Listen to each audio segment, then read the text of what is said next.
जय जगन्नाथ सांग मैंने आपण समस्ते केमती अच्छा आशा करछे आपण मैंने भगवान दयार समस्ते खुशी भल थे। आज दिनटी आम समस्त गोटे खुशी दिन आपण भिडियो आगे आगे देखते आपण मैंने निश्चिंत बुझीपारे आगे कौन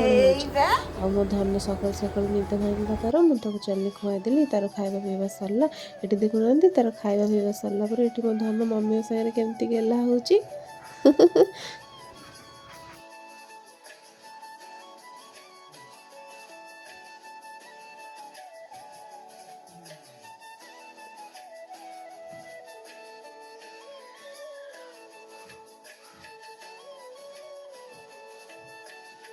मो धनर खाଇବା पीवा गाधेवा सरीगला मु चली मो धन नहीं गाधे पाधे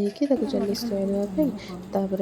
मो धन शोला दहीबरा बरा सिंगड़ा और जहाँ सब आलुदम हल्का मम्मी एपटे बढ़ाबड़ी कर दौरान ये एपटे तर बरा और इडली हल्का खाऊँ सी दहीबरा खाइबेनि बोली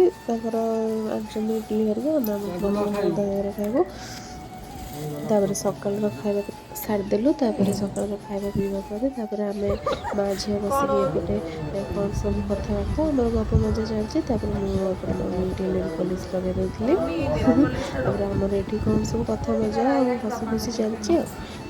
एपटे कौन कहते बाकी सेपटे कौन कहते मम्मी आम कि हसुचु आम धन ये देखले से नेल पॉलिश जेहेतु देखी केमी आसिक से नेल पॉलिशटा को ने देखुना केमती हूँ सी तले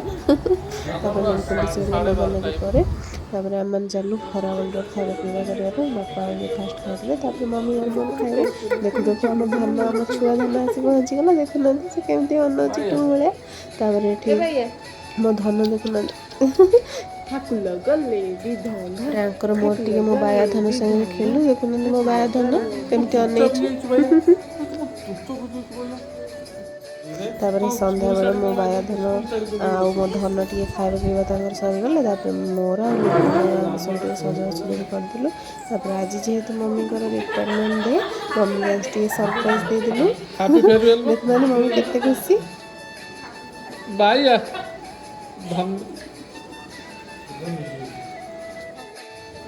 आम मम्मी को विश करदेलु विश कला मम्मी सागर किछटा फोटो वीडियो नहीं गलु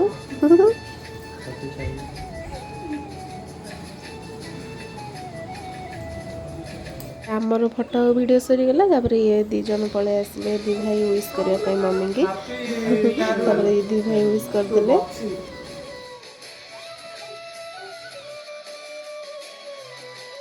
एपट सब सजा सजी पर फाइनाली आम सब विश कर सारू बापा आसिले मम्मी को विश करने बापा देखुना मम्मी केमती विश कर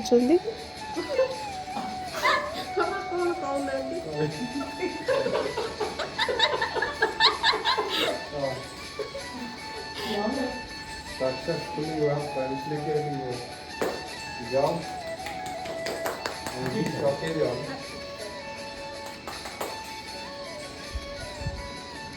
I will say happy retirement.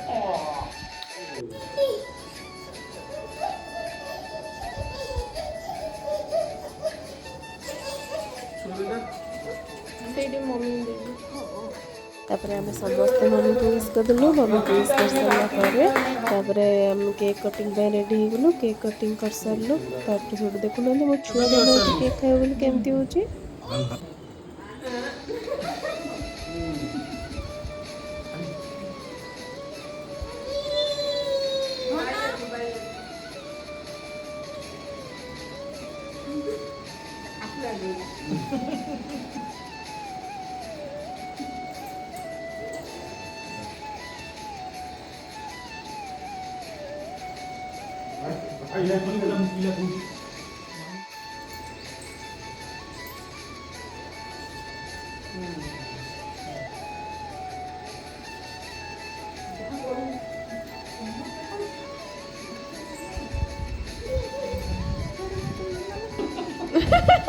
Cake cutting हरिया सब सरला मुझे चली राति रोषे राति रुटी और चिकेन हो मम्मी रुटी हरिया करदे मुझे चली चिकेन हरिया करने चिकेन हरिया कर सारापर आज गोटे एत बड़ दिन मम्मी आम बहुत बड़ दिन आ गोटे खुशी दिन एत दिन पर मम्मी आज माने मम्मीଙ୍କର ଚାକିରି ରିଟାୟାରମେଣ୍ଟ ହେଲା ତାପରେ ଚାକିରି ମାନେ ସେଇ ଖୁସିରେ ଆଜି ଆମେ ଏତେ ବର୍ଷାରା ସେଲିବ୍ରେଟ୍ କରିଥିଲୁ। ଆଉ ଆପଣମାନଙ୍କୁ ଏ ଭିଡ଼ିଓଟି କେମିତି ଲାଗିଲା ଆପଣମାନେ ନିଶ୍ଚିନ୍ତ କମେଣ୍ଟ କରି କହିବେ।